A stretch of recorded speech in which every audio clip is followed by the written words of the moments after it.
Welcome, everyone, to another episode of Streamed and Screened, an entertainment podcast about movies and TV from Lee Enterprises.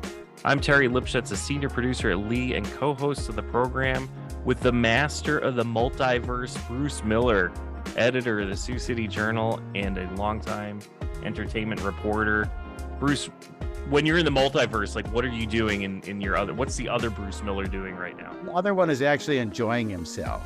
This one, it's like the third circle of hell, you know, where you go, what am I doing? Why is this one so tough? But I think they always say that a different one gets you a better life. So I'm hoping that the better life is in another multiverse universe. Okay, so you brought it up. Now you were the one, The Flash. Yes. The Flash has these multiverses. This is the kind of the overriding narrative that drives this thing, that there are many multiverses out there, just like Spider-Man has the kind of the other world. And all I realized that this is an excuse to be able to get rid of the actor that they don't want or is asking for too much money. Because if you say, well, I'd like $1 more to be able to do this, I go, nah, we're going to go to another multiverse and it'll be different. We'll be fine. Or we'll go back to an old one. I don't know. I'm sick of that. And I really don't want those things to color just a straight old story. Right. So whenever they need to get out of a problem, they just zip over to another multiverse and try and solve it. And that's what happens in The Flash. The Flash, as how much do we dare tell? Well, come on. If you haven't seen The Flash now, you're not going to see it. Right. So let's do this. Should we just, this is a spoiler. This is not a spoiler free episode. Let's just talk about it. Let's just go for it, because I'll tell you, I did like Ezra Miller as the Flash. I thought he was really good. And I liked him playing off himself because he has a two-version kind of thing where he's good at that kind of give and take. He's funny. And I know that they're trying for their own Spider-Man because Spider-Man skews young. And I think the Flash, they need something like that in that old-timey DC Comics universe. So all that it was a good idea, and I'm glad they kept him. They didn't reshoot all that stuff. But then they decide that they're going to go dig back in some other universe, and we see a Batman. We get a Batman, Ben Affleck, who I don't like as Batman. I never have and never will, and I think his term could be up, at least in my house it is. And then they go in and they find an old Batman, which is Michael Keaton. And Michael Keaton is a good Batman, but they must have decided somewhere along the line that he needed a little more to do. And so they make him into Howard Hughes. And he's living in this old kind of rambling building or house or mansion or whatever you want to call it. And suddenly he's got more skills and toys than I ever remember. Because that Batman, the thing with Batman, now, sorry I'm on a rant, but the thing with Batman is he is a human. He's one of the only human people that don't have special powers or aren't from another planet or any of that kind of stuff. And now he's got a cape that can do everything. I'm not so sure about all that. I question it. Yeah. So Ezra Miller, forgetting about the controversies, I thought was fine. No problems with Ezra. It was a solid performance for as much as you could do with that role. It's, you know, obviously it is what it is, and I had no problems. So I thought from just that aspect of it, totally fine. You and I have talked before. I'm not a huge comic book movie person. It's just not my thing. I do like the Batman movies. I like seeing Batman movies. I don't always like the Batman movies. I like kind of the Superman thing, a little bit of Wonder Woman here and there, but that's kind of the extent of my superhero kind of movie going that I'll do. I've never really seen any of the Marvel movies. There, like, one of them I saw, It was probably a bad one, right? No, it was which one's with Ryan Reynolds? Oh, really? Ryan? Deadpool. Yeah. That Deadpool, right? kind of guy. He's kind of in his own universe. He doesn't Yeah. mingle with the others. No, that's probably why I liked it. And it was just kind of somebody told me go see it, you'll like it, and I actually Yeah, liked it. he's funny, and he makes fun of superheroes, and I like that. That's probably why I liked it. So, but my problem, my problem, especially with these Batman movies and the whole DC thing, is just the constant reboot after reboot after reboot after reboot. And this, like your point to the multiverse, helps this because now you can just throw it all out and it doesn't even matter anymore. Now Well, there's another movie franchise that I absolutely love, which is called the James Bond franchise. Now they, of course, have had like 7 James Bonds, but the difference there is the stories don't really conflict, right? You have, you'll get like 6 episodes of Sean Connery. He bows out. You bring in Roger Moore to do a half dozen plus. He bows out. There's only been a couple of instances with short-term bonds with George Lazenby doing that one that bridged the 2 Connerys. Timothy Dalton had 2, and Pierce Brosnan, by standards, he only had, I think, 4 movies, so that was on the shorter side. But even with Daniel Craig, he was, even though he didn't do the most movies, I think he was in the role for the longest. Like he was even longer than Roger Moore. He just who just kind of packed in more movies over a shorter period of time.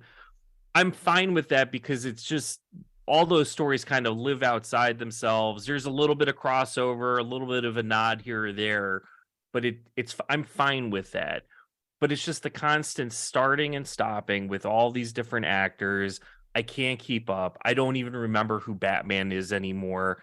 And one other point that I'll make too is what I loved about the Tim Burton Batman with Michael Keaton is that sure, there's special effects. Sure, it has a certain look to it.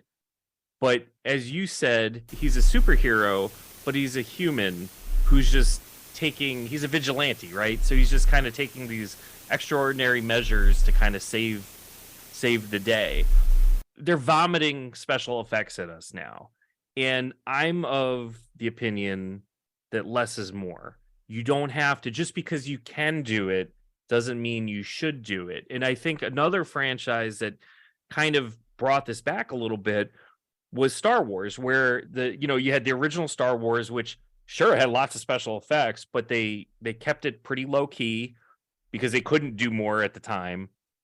And then I think the huge mistake with George Lucas when he did the prequels, going back again, he went back, he re-edited the originals and put in all the special effects, which did not help. And then those prequel movies that he did, it was all shot against a green screen, and it looks like, and it doesn't feel real. And what I think has been good with The Mandalorian and the newer ones is they went back and they're actually doing puppeteering again. And the special effects that they do use in it, like let's de-age Mark Hamill because we can't have a 70-year-old guy playing young Luke Skywalker. I'm totally fine with that. You can bring Grand Moff Tarkin back because he's been dead for so long, but those things I'm okay with, but you don't have to throw up special effects at me nonstop. So that's my rant. Well, what I found with The Flash is they go back and visit all these other characters, right? And you have to remember too much. You need to know something about that version of whatever.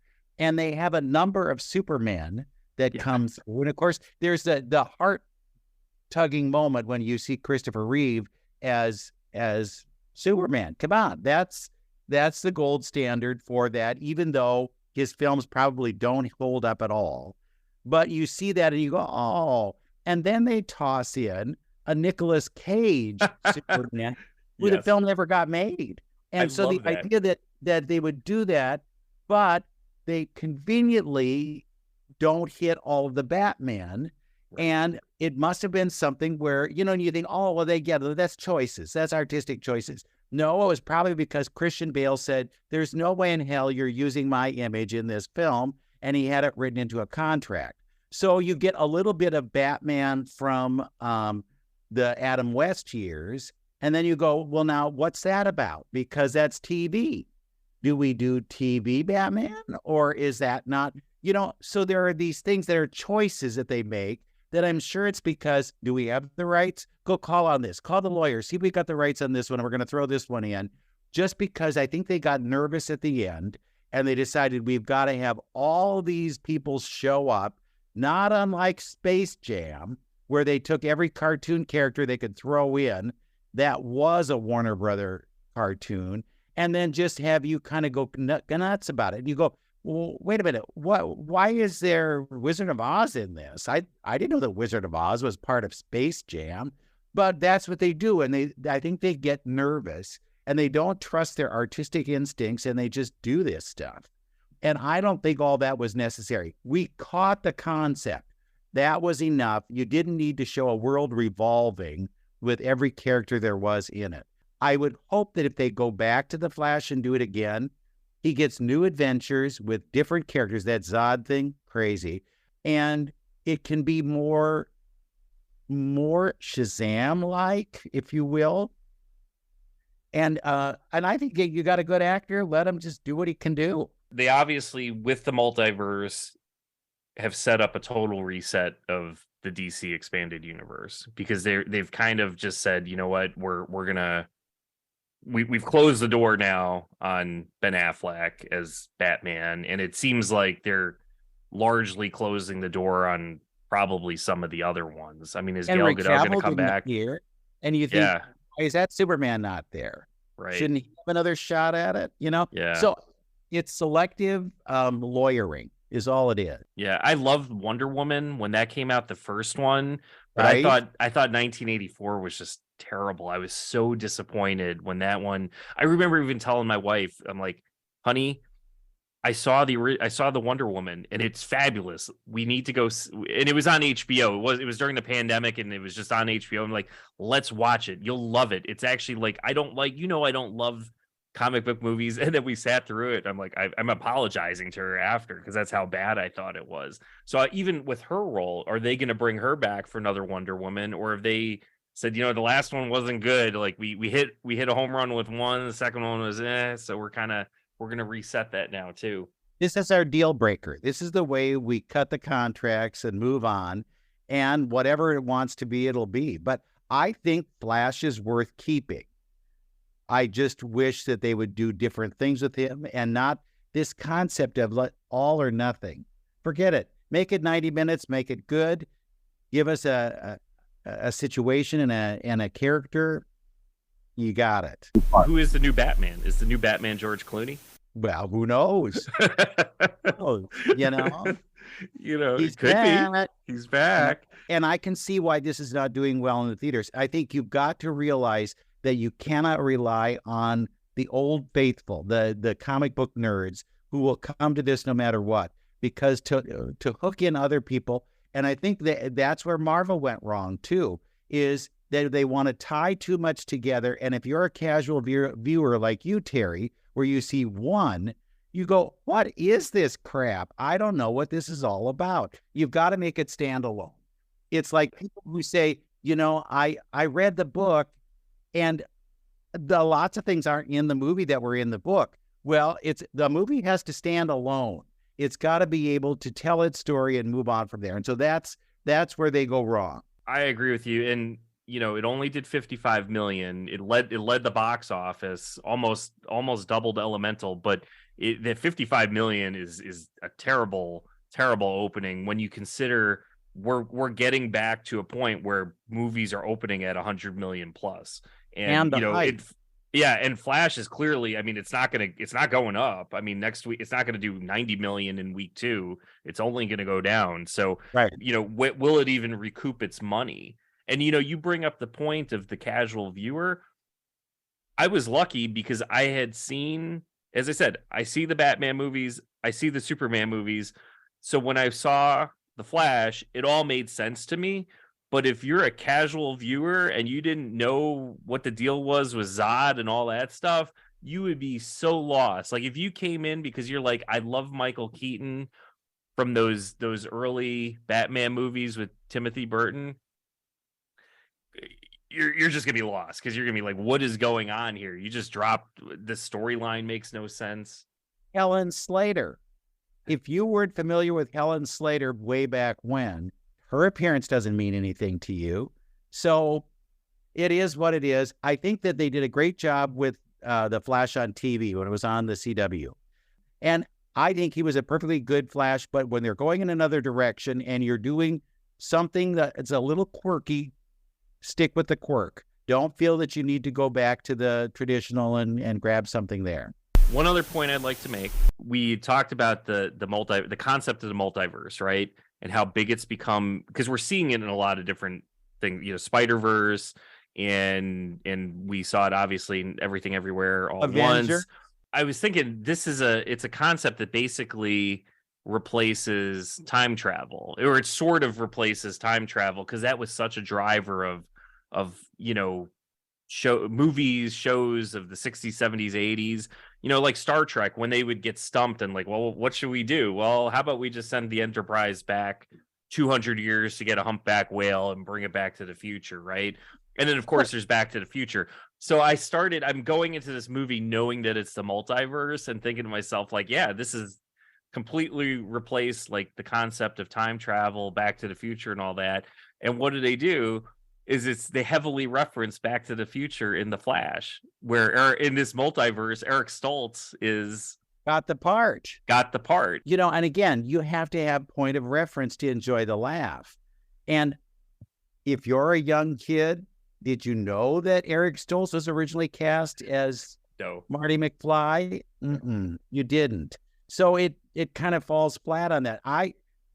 Is this made for critics? Maybe it is. I don't know. And they just want them to say nice things. I mean, it's cute. It's a cute concept. They do hammer it a couple of times, and maybe I don't need two or three times of that to get it. Blue Ridge Hospice thrift shops are bigger and better than ever, with a new and expanded site at one of our 2 Winchester locations and our 6 well-established boutiques across the area. Blue Ridge Hospice thrift shops attract bargain hunters, treasure seekers, collectors, and antiquers. Mention this ad on your next shopping trip and receive a 10% discount. Blue Ridge Hospice thrift shops gratefully accept your donations, including electronics and furniture. For locations, hours, and information on how to donate, please visit blueridgehospice.org. Now let's talk about Elemental, because I'm a huge Disney fan. I love all those animated things, but boy, did it take effort to like Elemental. I'm not going to call it the worst Pixar movie I've ever seen. That's Cars. It's definitely not the best Pixar movie I've ever seen. From my perspective, it was fine. It checked all the boxes. We went on Father's Day. We took the kids. The kids enjoyed it. My wife cried. Nope. They liked it. They liked the movie. Okay. My wife cried during a couple scenes. She enjoyed it. I was fine. I was fine. I walked out of it and I was like, that's fine. That's fine. It's a fine movie. It's not great. It's not terrible. It's fine. I got what they were trying to do. They're trying to talk, really, it's the immigrant story. That you come to another country and you feel like you are alone and you don't fit in with others and you don't want to mix with others, and maybe mixing with others is a good thing. And we see how this works out and everything. But I think it tries way too hard to be jokey. And it tries to make every pun it can think of. Like, I could see them sitting around a table and saying, okay, fire. Think of all the things that you can think of that have fire in it that we can use. This is hotter than, and they would just throw this out and then try to kind of squeeze that in the process. And the idea that wind, water, earth, and air, or a soundtrack by Earth, Wind, and Fire, how they don't, combine. Well, they do. And if you just did a simple experiment, you'd know that all this does work together. And so they needed another villain. They needed somehow somebody to cause the problem that encourages them to come together to solve it. And they didn't. they kept these kind of universes or these worlds separate. And it was like, oh, that's where the rich water people live. Oh, that's where the poor down and outer fire people live. And I don't know. Visually, it was good to look at. I don't know how you make a stuffed animal out of a fire, and I really had a problem. This is me now. I had a problem where they show this baby fire sucking on a can of lighter fluid. And I thought, this is like wrong. If you image that to any little kids and they say, oh, lighter fluid, I could see a kid sucking on a bottle of that. I could. And so I think they didn't think through some of the things that they were planning. They just thought it was a cute gimmick. And there it fell flat. I can see that. As someone who was born in New York and very familiar with the city culture and the concept of a bodega that's run by an immigrant family, it resonated a little bit with me to an extent. I got what they were trying to do again with the concept of, a melting pot. And there were moments too, even when I would lean over to my wife, it's like, is this family, is it a Greek family? Do you think they're touching on the Greek culture? Maybe it's Turkish, it's like, oh, no, maybe it's like Pakistani or something like that. And then of course you see the relationship, the Korean heritage relationship, to Peter Sohn. And I think that's the point, is you're not actually supposed to figure out what it is, because it's this concept that it could be anything, right? It's these are the anyone that's an immigrant to this country or any country is going to face obstacles and discrimination, and it doesn't really matter where it's from. It's just, we're just going to bring in these concepts. So, I think it's a good movie for lessons of inclusion and whatnot, but it just felt, it's fine. As I said, I don't know how else to describe this movie other than it was fine. There was no stars in this movie. No, and I tried to recognize the voices, and I thought, is this anybody? Is this somebody? And I thought at one point it was Miley Cyrus doing the voice of the Ember, the flame girl. But no, it's not at all. Catherine O'Hara is in there as the mother of Wade. Right, Wade. and that's the most notable actor that they cast in it, which is kind of interesting from a few aspects, because if you think back, Disney, up until really the 90s, largely just relied on mostly unknown voice actors to do the roles. And I think a lot of it had to do with like Toy Story and The Lion King, where you started casting bigger screen actors to take on these roles. So I am wondering a little bit, because they went low key, because it wasn't just this barrage of A-list actors, did that hurt this at the box office? Because there isn't that big name. Normally what they do is they have, and I was waiting for a Justin Timberlake song. Actually, I thought this is almost like Trolls. They should throw in a Justin Timberlake song, because there is a song in there. I think this is like one of those things they let people do with short subjects. They let them kind of go very creative, and try things out. And maybe this one, let's just give it a whole movie. Let's not give it a short subject, because it seemed like a short subject concept. And there is kind of a pattern to Disney Pixar characters that have a certain look that you can turn into merchandise. And like I say, I don't know how you merchandise this at all, unless everything is just a character on a t-shirt. But we'll see. They'll do it.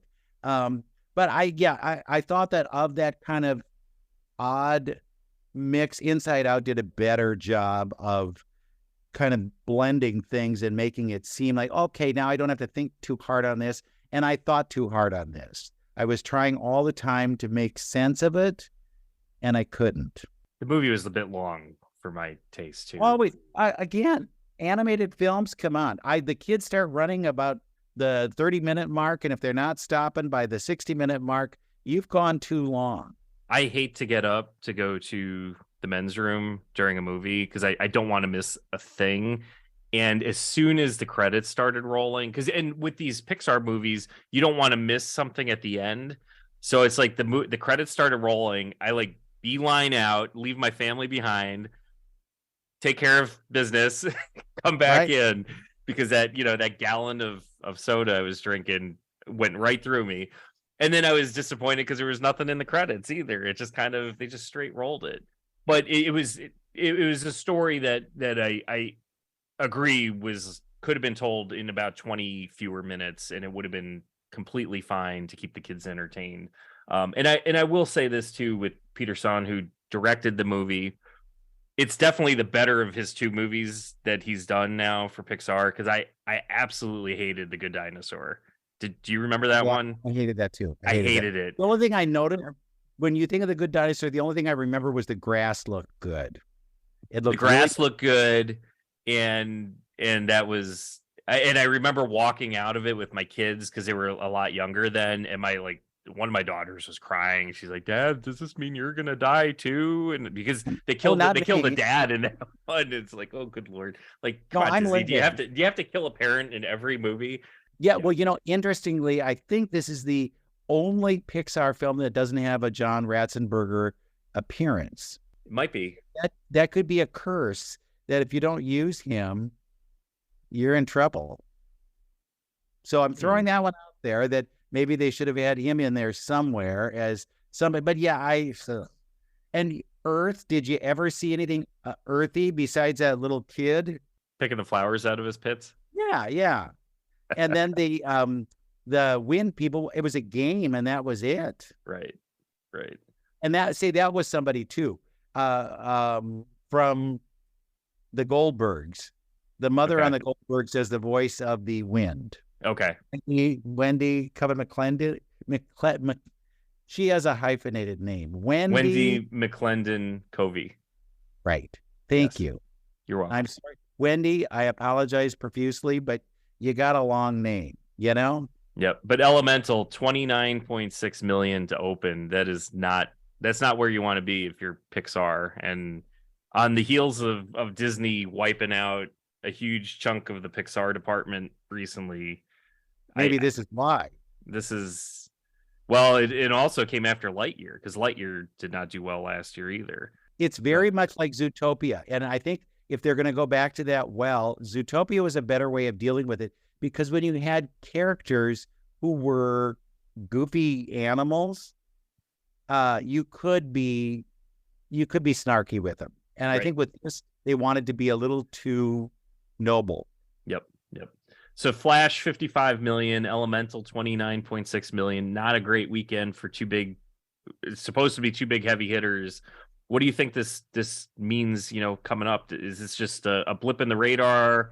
No, Barbie I don't movies think coming so. up, or what do you think? Now, interestingly, we have No Hard Feelings and Wes Anderson's new movie coming out this week. Those will be low key because they're not expecting anything out of that. I think No Hard Feelings will do really well once the word of mouth gets out there, because it's the old school R-rated comedy where it's like hard R, if you know what I mean. And I think people are looking for something like that. So that'll be a surprise. And then we get into Barbie week. And boy, I'm seeing a lot of Barbie, and I'm hearing a lot of Barbie, but it isn't all that positive. So we'll see what happens. I want it to be very positive, but I think, it's going to be, I think we're still on the roller coaster. I don't think we're there yet. We're not heading toward the entrance of the theme park ride. So it'll be like Indiana Jones. That'll go big. There's nerve endings about that thing too, that it is not as adventurous as they want it to be. These are viewers who've seen it, and maybe it'll still do well. It'll open well. It'll open big. Yeah, that's what I'm thinking. Like it'll people like me will want to go see it because we're huge fans of the franchise, but we'll go see it, maybe not like it, and then not go back. So I don't know that it'll have a long run, but I think it'll open big. Yeah, a little up, a little bit down. We'll see what comes in the next few weeks. Next week, we are getting ready for the 4th of July holiday, so we are going to dive into our favorite patriotic movies of all time. Salute, right? All right, Bruce, so thanks again, and thank you all for listening to this episode of Streamed and Screened.